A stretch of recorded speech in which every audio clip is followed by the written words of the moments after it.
Welcome back to Overdunk, everybody, your favorite competitive Pokemon UNITE podcast. I am your host, Zoinks, joined as always by Bridjet and Snax. And yes, in the pre-show, if you were here on stream, you heard us talking about the fact that Bridjet and I are, in fact, washed up gamers. We are ultra heads. We are stuck in ultra hell. Yet Snax, the champion of competitive gaming on this trio, has achieved Masters rank. That's right. If you're watching the stream, there is a halo above Snax. It is glowing in his room right now. Snax, please tell us the trade secrets. How on earth did you get to Masters this season?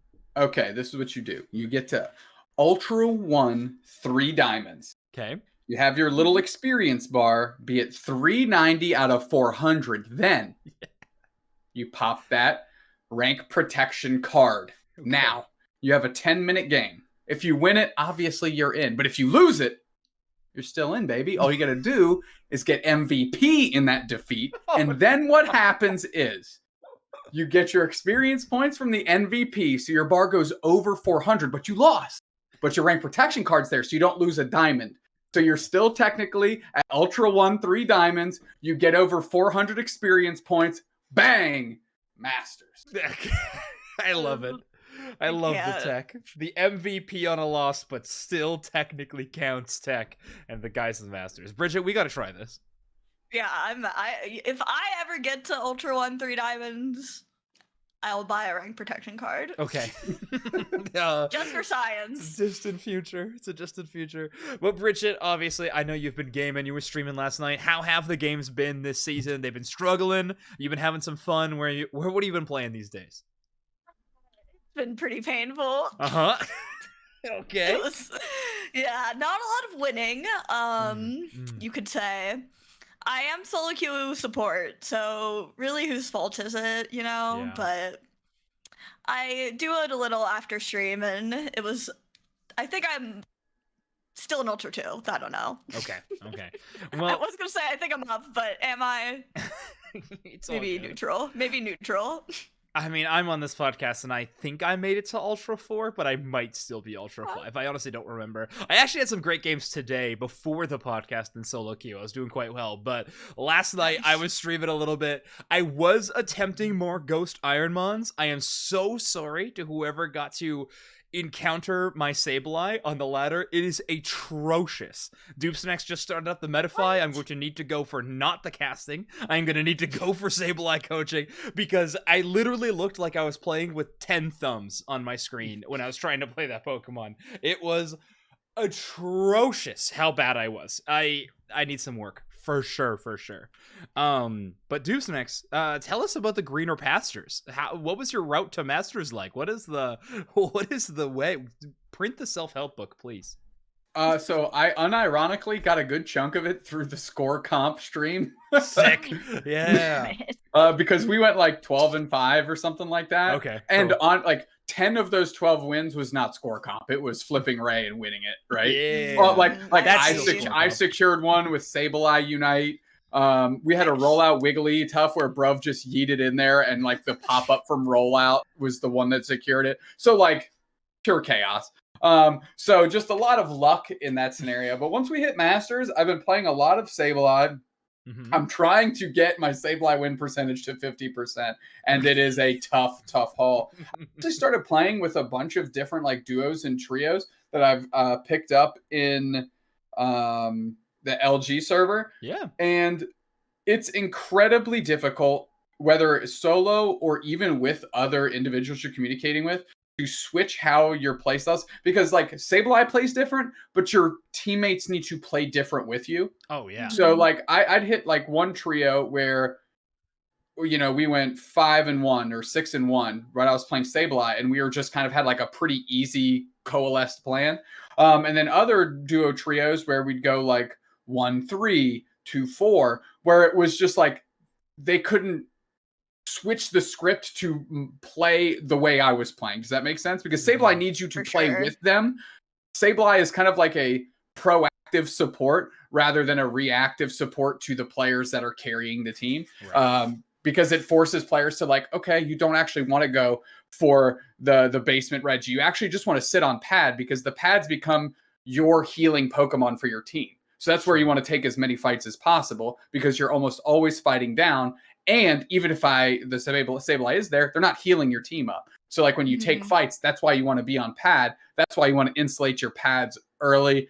So it's just, long story short, that's been an interesting up and down. I've also been kind of getting in the ear of Twisted, who's a really good Sableye player, and learned a ton in terms of just how the passive works, the shadow notifications, stuff like that, how to use that to isolate down where people are, and how to engage based on that. So it's been a lot of fun bouncing between that and Hoopa. So we're out here, baby. We're out here. Nice. Supports for life. Twisted's a good shout for like Twisted's a brainy gamer. Like that guy knows the numbers ins and outs. He is also on Metafy Zoinks. So if you're trying to get your Sableye game up, that's who you are. I mean, sounds good. I paid Twisted. I said, hey, take a look at this VOD. Let me know what you think. And the amount of notes and stuff that Twisted provided me was incredible value. Okay. And also, so like that's just something I do, is I try and get Metafy coaching from pros in different aspects of the game, because I think it helps my casting a lot, because they break down their role very, very well, which means it kind of helps me understand what they're thinking about, how drafting. Long story short, there's tons of great resources out there. Use them if you're fair. Bridjet, and I'm not one of those resources. Okay, fair. Bridjet, any player to shout out? They got a Metafy that people should chase down? I'm not really getting coached. I'm just kind of vibing. Yeah. I have played. When I did a content creator tourney, I played with Twisted. He actually jungled Zera, I feel like, the whole tourney. Okay. Yeah, I mean, I think we got like third or something. Like, we did really well. Sick. I was getting barely boosted, but yeah, he was great. Like, we just like let him cook, and it was definitely on remote. It was remote days, but okay. Yeah. Wow, all the way back in the remote days. I know. I don't even think he was like playing supports yet and stuff, but yeah, he was really goated Zera. Cool. Yeah. Well, that's sick. Okay, I mean, folks, if you're trying to improve your game, obviously the podcast could be one resource for it, but let us just point you to the true experts of their field if we could do anything at all. But today, the main topic of discussion we're going to be discussing on Overdunk, of course, is the newly minted Unite Championship Series rules. We got them in right under the timer. First UCS qualification tournament not happening this weekend. A banger tournament is happening. But the next weekend after that will be the event in February.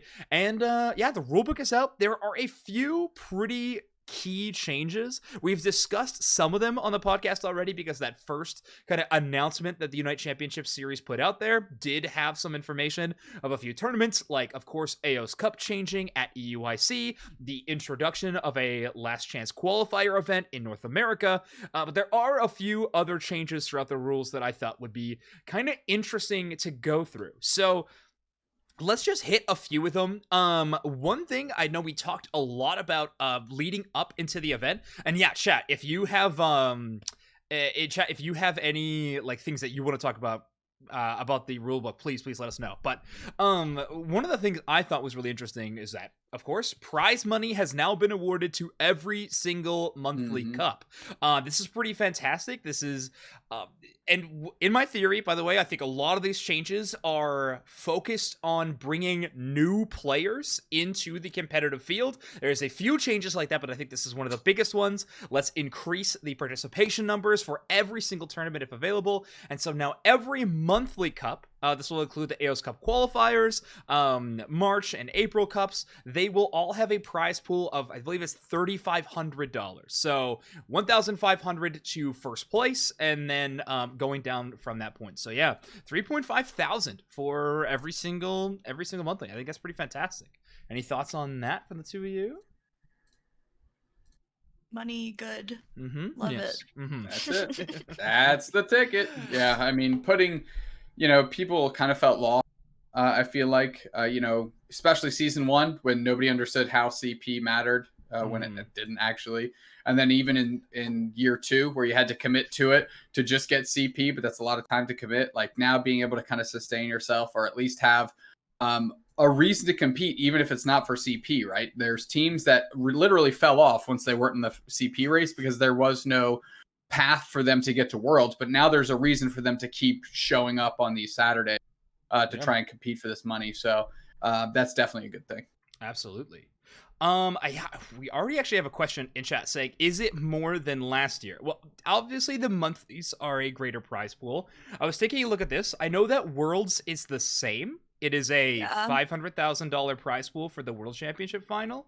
Regional finals remain the same for every region with a $50,000 prize. However, AOS Cup has changed in a couple of ways. Like, you have to kind of reframe how we think about AOS Cup, right? Where before it was a very big prize pool tournament for every region. They each would have their big prize pool. That has been taken away, but then sort of reallocated to the monthly cups. And then AOS Cup has a much bigger prize pool because it is an invitational, a much higher pedigree, blah, blah, blah. So that is, it's definitely looking in a brand new way. But I would say that, yes, this is a much different price tag being awarded behind it. If there's $100,000. Yeah. So, where they've where they shifted the money around for the top teams, is there like less opportunity in one event? Yes. But the collective opportunity for every person participating is higher, which is really where you want to be, right? You want the teams a little bit on the outside looking in to always have a reason to come back and play. And that's what this does. Or at least it gives an incentive to, whereas before there really wasn't. Yeah. I think it's a major way to do so. And let's actually talk about CP a little bit, because we were already discussing it, Snax. A bit of a change from what I can remember. So I had this up recently, and now I have to find it again. Of course. Actually, was it on that same page? I believe it was on that same page. Yes, here we go. Okay, let me bring it back onto screen. So the championship points allocation, in my mind, have changed a little bit as well, if I remember correctly, because the championship points we're looking at are the AOS Cup online qualifiers, March and April, so basically the monthly cups.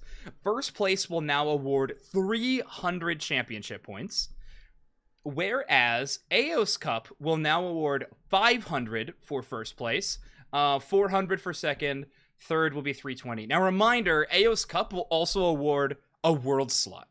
So whoever earns the 500 championship points will kind of be laughing all the way to the bank, because they will take a world championship spot and steal a 500 CP value for whatever team is in second, which is kind of interesting to think about. However, this is also for the regional championships as well, which is very important for qualifying. However, I still believe in most regions, the regional qualifier will also make it there. But now, as different to last year, fourth place in a AOS Cup or regional championship will now be less than AOS Cup. I think it's a slight shift from last year.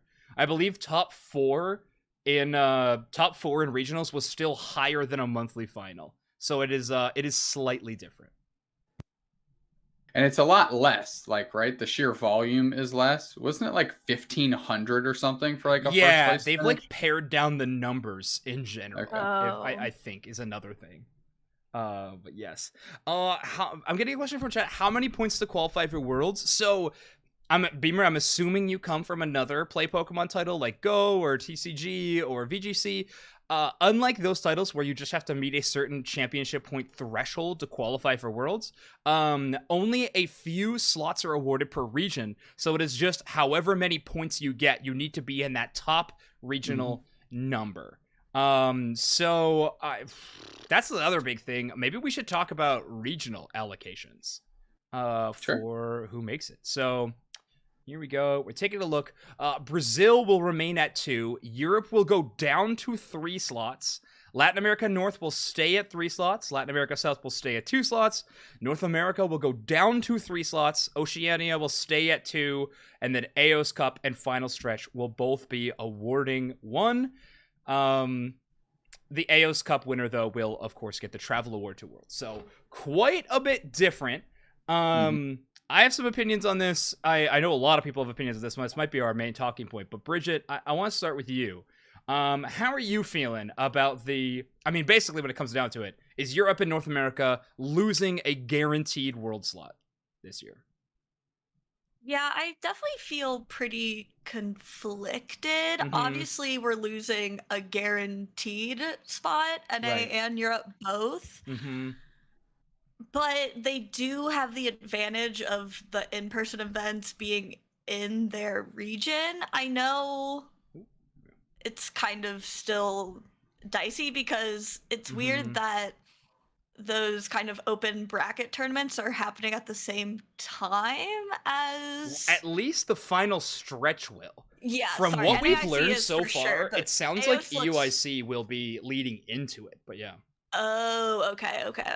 That makes more sense. That I feel like I'm more in favor of. Yeah, the NAIC one will be interesting. Yeah. I'm not sure how to feel. Well, let me lay out the a bit of the land here, I guess, before we get into opinions here. North America. So, yes, the final stretch will be happening at the same time as the top 8 bracket will happen. So yes, there will be, let's take a look at the North America qualifications. First place in the regionals finals will earn a slot at Worlds and will have the travel award. Then, the team with the most championship points earned, of course the regional finalists will be removed from that race if they are also the point leader. The first team will also make it to Worlds and will have their travel award earned. This is like Amaterasu from last year. The second place team in total championship points earned will also get their invite, but they will not have that paid travel award. So this is again two paid slots for North America, which is the same as last year. So that is not changing. So second place team in total championship points earned, as you can see. The difference that I think we have to remember, and I'm not saying it's like a saving grace of the situation, but the thing we have to remember is the final stretch is not a paid event. It will have no prize pool. The only prize is for first place, getting a world slot. It does not award a travel award, and it will not be an event where people are paid to attend. Like the regional finals, players will be able to qualify through the open bracket and then will be paid to attend the event and will have a chance at prize money being paid out all the way through the top 8 bracket. So, the final stretch is a huge risk. It just has a large carrot at the end of it. It's much more of a gamble. But the question is, if a team is ranked 7th or 8th going into that top 8 bracket, would they want to instead just play in the final stretch, give up their travel award, if they would have to, who knows, and play in the final stretch instead? That is kind of the lay of the land, if you will. So, knowing all of that, Bridget, does that change your opinion around the final stretch as LCQ or anything like that? I mean, as like a viewer and a fan, I am excited for it. I think it's it's interesting and cool, and I like that it's like an all LAN tourney. Like, it's not something that you qualify for online first. Like, it's something you, at least to my knowledge, Unite hasn't done before. No, absolutely not. Yeah, it's really interesting. So, but yeah, logistically and as a player, I feel like it is a little muddy still. I'm not sure how. Bridget, before we jump to do Snax here, I want to know, obviously last year you attended NAIC as a spectator, right? You came, you hung out, you watched the event. It was an absolute blast. We all loved having you there. I'm sure you loved being there. If you were to attend NAIC again in year number 2, would you attend as a competitor in the final stretch? If you could get a team together, or would you go strictly as a spectator to watch the top 8 bracket? That's a good question. That's so hard because I'd want, like, I just feel like ideally you'd want to do both, right? It just really stinks. Which that might still be possible. I mean, it kind of depends on how long you make it in the final stretch, right? It will most likely be held on day 1. Yeah. Well, yeah, absolutely. I have no plans to compete by any means. But I feel like that poses like a super fair question. Yeah. For a lot of people, honestly. Well, I'm kind of curious about your opinions on it, just because I feel like if any type of person is going to be like attracted to this tournament, you're the target audience, right? You're a huge Unite fan, you're a fan of the competitive scene, and of course you have a background in competitive Unite as well. So this is trying to get people like you back into competing. Like, I mean, if I don't get the chance to cast at EIC, which I'm really hoping I will, I would absolutely play in the final stretch. That would be so much fun. And we'll talk more about the format. I just saw Dextro talking about the format of these events in chat. We'll definitely talk more about them, because I honestly think that's a super exciting, positive thing. But we'll definitely get to that in a moment. But Snax, thoughts on the final stretch LCQ controversy that has kind of stemmed from this rulebook?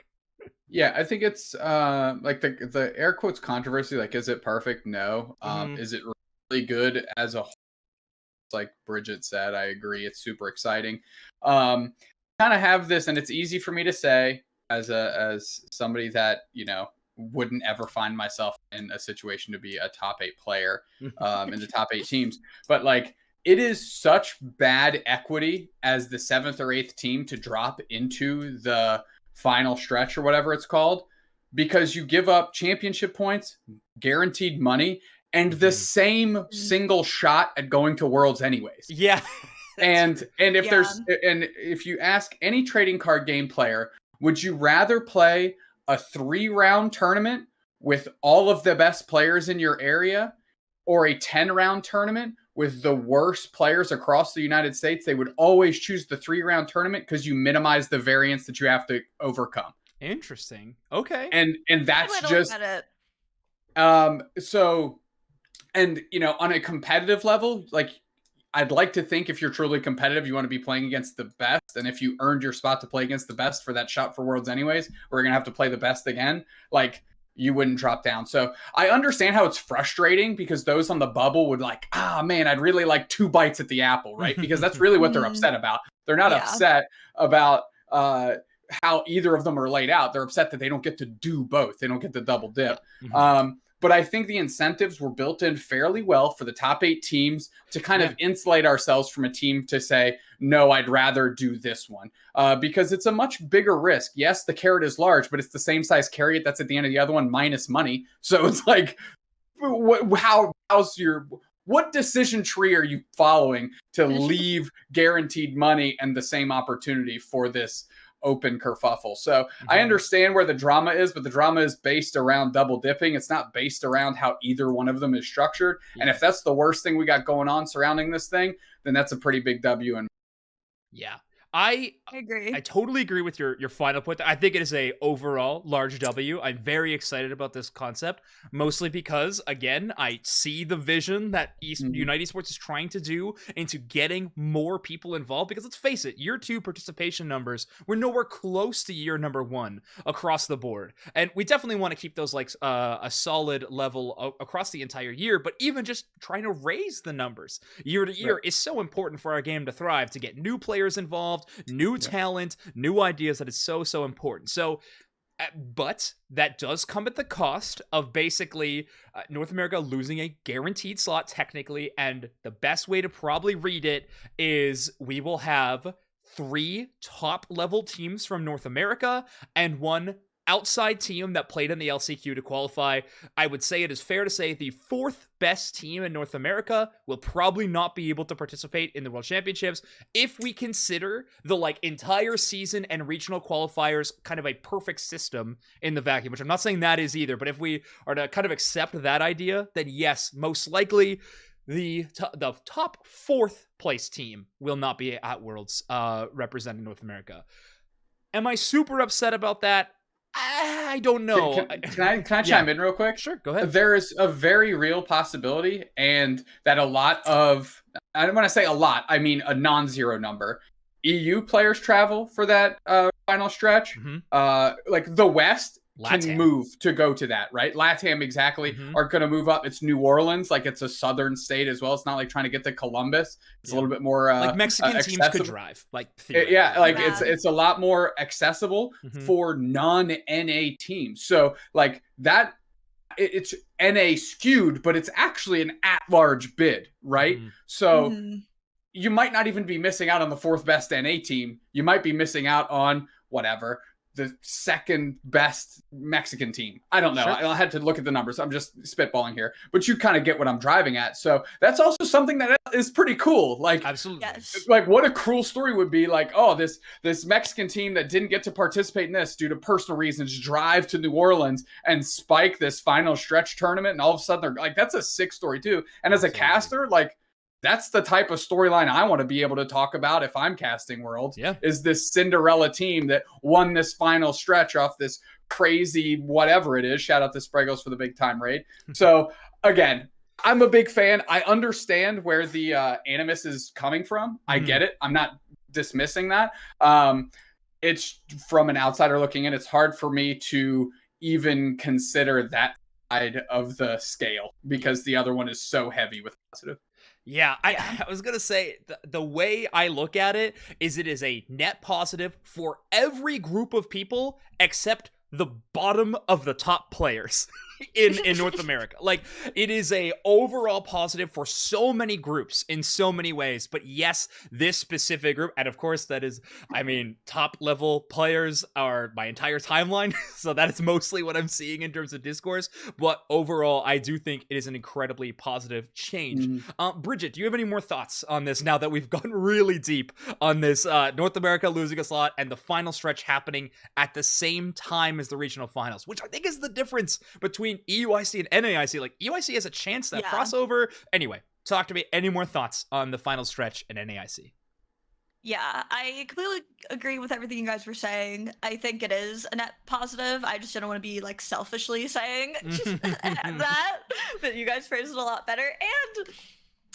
And let's be real, not a lot of NA and EU teams made it to day 2. Yeah. This year, guys. One out of the 8 did. Yeah, that's fair. Yeah, I don't know if we deserve the 4 spots each, so I don't know if it was on. I don't know if it was on Overdunk, but when we were talking about like hypothetical setups for UCS season 3 in the Wayback Machine, I'm pretty sure I mentally axed a team off of NA and EU just off the rip with no strategy as to how that actually impacts like the strategic world scenario of how many teams qualify. I was just like, nope, 3 for each, and just move on. Also, Spraggles pointed out earlier in a chat that Zoinks and I have, and in our chat just now. Oh yeah, the fact that OCE has 2 spots is also mad criminal too. So we'll see. 2 paid spots, by the way. I think last year they only had 1 paid spot. Yeah, first place regional. Well, team you know why they have 2 championship. paid spots? Because if one of those 2 teams isn't Iclan, it's 1 team going. So if they actually want 2 teams there, and Iclan doesn't actually qualify if they even play. That's a way to mitigate that. They did take away OCIC, so it's the least they can do. Yeah, fair. Yeah, no, honestly, can we please lament OCIC just for a moment, please? Okay. Thanks for funding regionals, OCIC.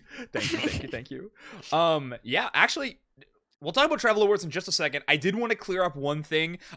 Ice had, who is a player in APAC, had posted a image from the Start GG sign-up page for the World Championship Series, which had listed all the Asia teams only getting 1 spot each. That has been clarified to be a incorrect statement, and it is being corrected. And it might already be changed. So Gamma's saying it's already changed in our chat. Okay, sweet. I don't know if it has the correct amount of teams in there. I can look it up probably while we're doing this show, but we'll take a look at that. So we don't exactly know how many teams from Asia will be qualified for Worlds, but in terms of North America, EU, theoretically it's the exact same if you consider final stretch and NA slot and AOS Cup and EU slot, which it technically doesn't have to be, which is exciting. So let's talk about maybe my favorite aspect and what I think really cements this idea of this is a get new players playing our game mentality towards creating this championship series for season 3 is the AOS Cup, like last chance qualifier at EUIC, and the final stretch will both be played in Swiss format. which is so sick. And a lot of people don't understand what Swiss format is, who have been playing in a lot of Unite tournaments or just they watch Unite tournaments. They're all double elimination brackets for the most part.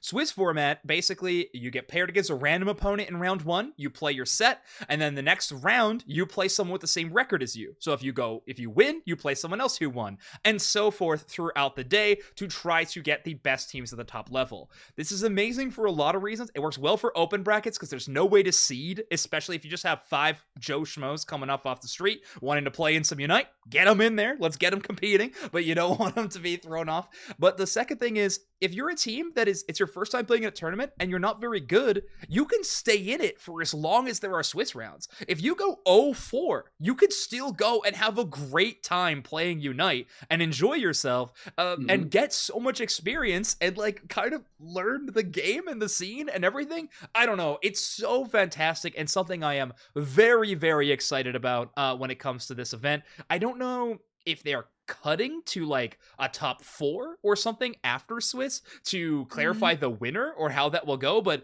normally with Swiss you cut to a top 8 or a top 4, in some cases larger, but in this one I don't think it would be anything larger than either of those, and then you will play a single elimination bracket to find out who will get that first place spot. So I think that'd be really awesome. I don't know. I'm so excited about Swiss. Snax, you're the one with a lot of experience playing in Swiss. Obviously, you're a card game player back in the day. How are you feeling about Swiss format being implemented in a Unite tournament?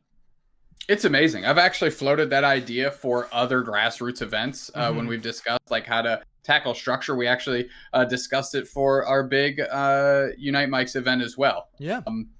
As a way to tackle that, with the number of entrants that there would be. I think it's phenomenal. And like you said, it gives people the opportunity to play as much as they want to the extent of however many Swiss rounds there are. Now, if you're 0-3, team's not feeling it, you're all kind of, you're on a razor's edge because everybody's stressed out and raging, then you can just drop and like buy and enjoy the event around you, right? Because you're at a huge Pokemon event, which actually turn out to be like mini Pokemon conventions.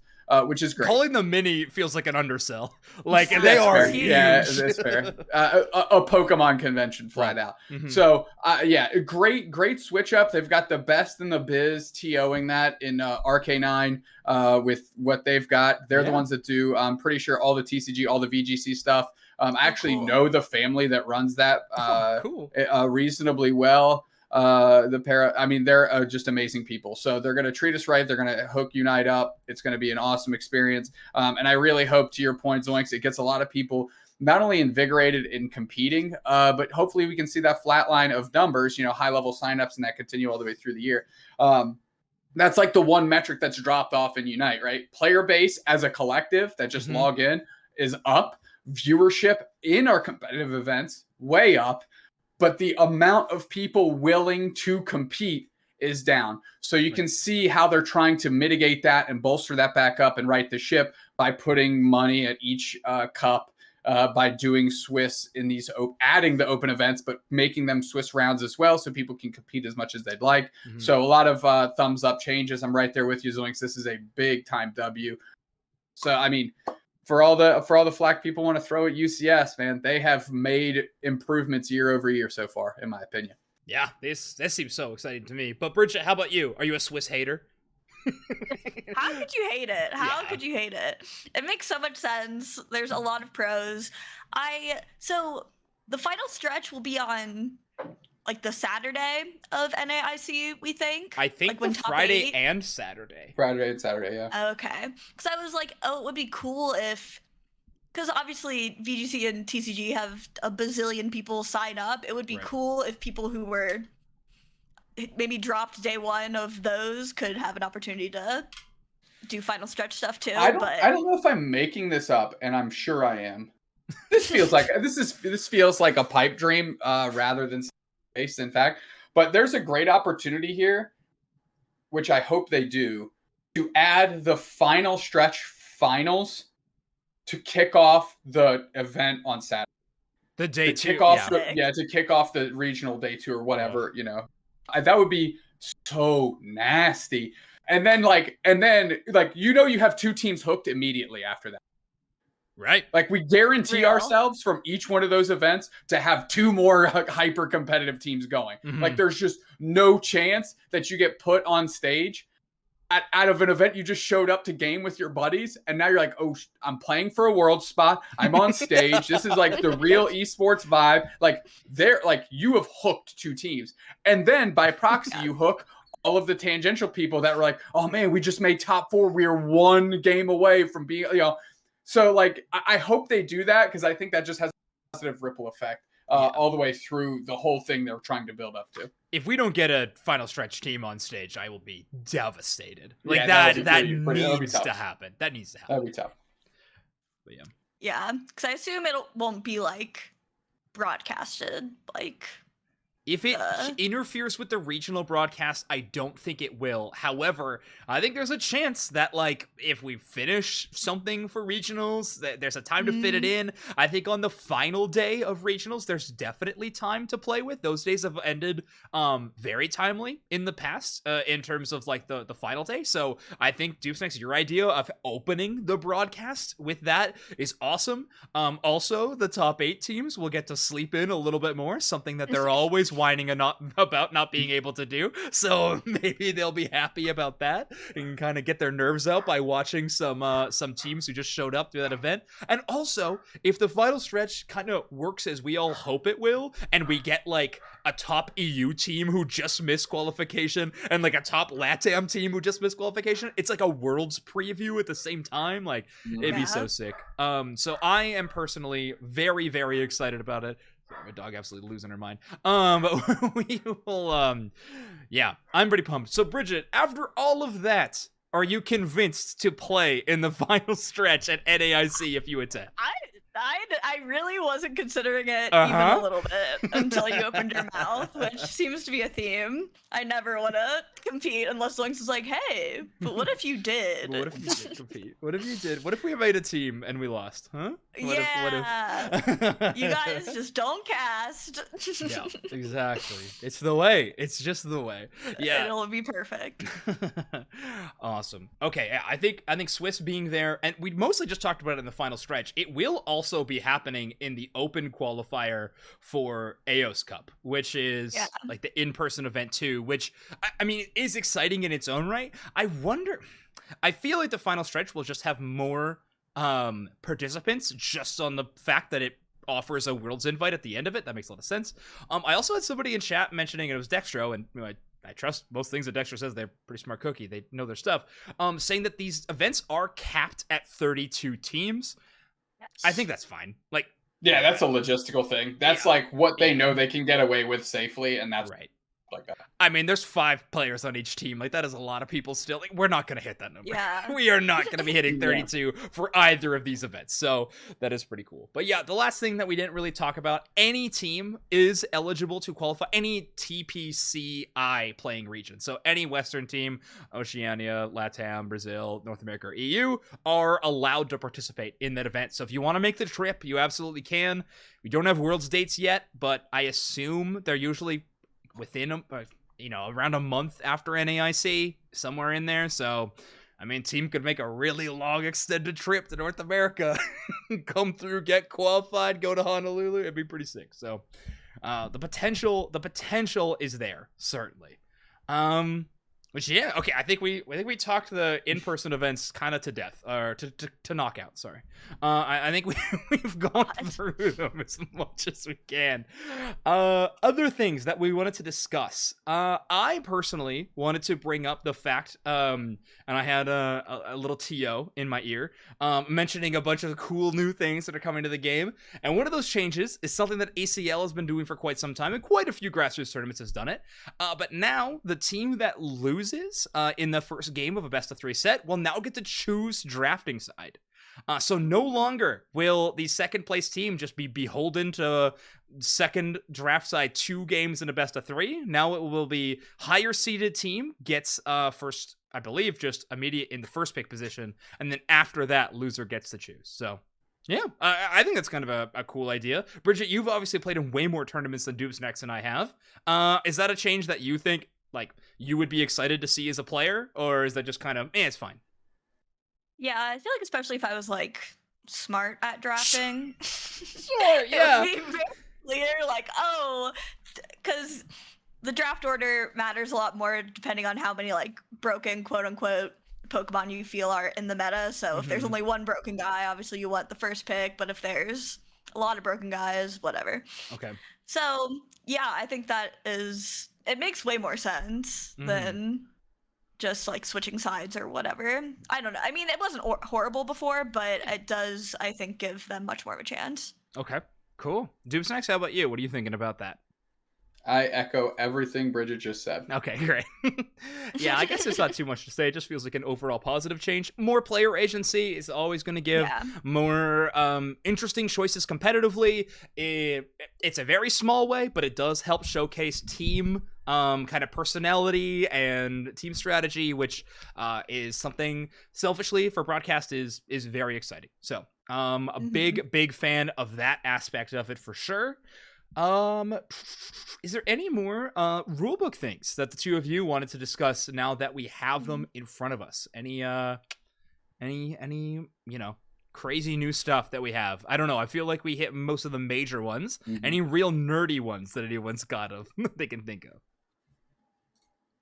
The tiebreaker being tardiness, I thought was funny. Oh wait, what is this?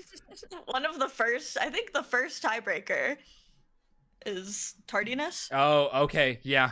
I think that's actually funny. Like most. I think that's actually most tournament events. I know it isn't TCG. That is always the first tiebreaker. Is if you were late, it's the immediate one.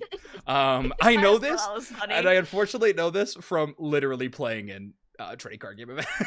It didn't happen to me, but one of my good buddies was like, yeah, I was on the bubble and then they kicked me out because I was late to the event to sign up. And Gab was saying that's all Pokemon events. Yeah, makes sense. It goes down to like their in-store events as well, so it's more than just like big regional titles and everything. For sure. They run a tight ship for sure. One thing on DQs and stuff like that, another thing that I saw on the intel, diving deep into the rule books, and again, someone informed me of this one, but where in the past in draft screen, if there was a disconnect within the draft screen, players could not remake. You're kind of stuck in that position. Now the rules do allow for resets even within draft. So obviously, we have actually, that's another thing we got to talk about, but we have a pretty incredible admin and TO staff incoming to our game that I am ecstatic about and very pumped. And I do think that they'll be able to handle all that's coming their way if that does create issues. So I think that'll be pretty sick. But let's discuss that. My timeline was chock full of all the homies announcing that they are going to be a part of the admin team, a part of the tournament organizer crew. Like, literally so excited that Unite went and took a big sweeping group of so many community members. So much of the Battle Hub staff got picked up. Obviously, resident moderator and chat hero and best TO in the scene, Gamma, got picked up to be running these events, like tournament organizer, alongside Miss Mystic, who absolutely has so much passion for this game and this community. Like, we are just so beyond blessed this year with the admin staff and just being so endemic to the scene. It's something I am very, very excited about. I hope you two share the same thought. But yeah, it's nice to see those people that put a lot of time into the community get some shine, and they're get their feet wet in the official stuff, because it can only be a positive. Yeah, absolutely. It's way more than deserved. They've already put the tournaments on their backs anyway. Why not? Have them do it officially? Yeah. It makes sense. Well, yeah, I am pretty psyched about it. But I think I have finally ran out of cool things to talk about with all this news. I don't know if you two have anything else that we can even really bring up. But I think that's kind of reached my end of the rulebook stuff.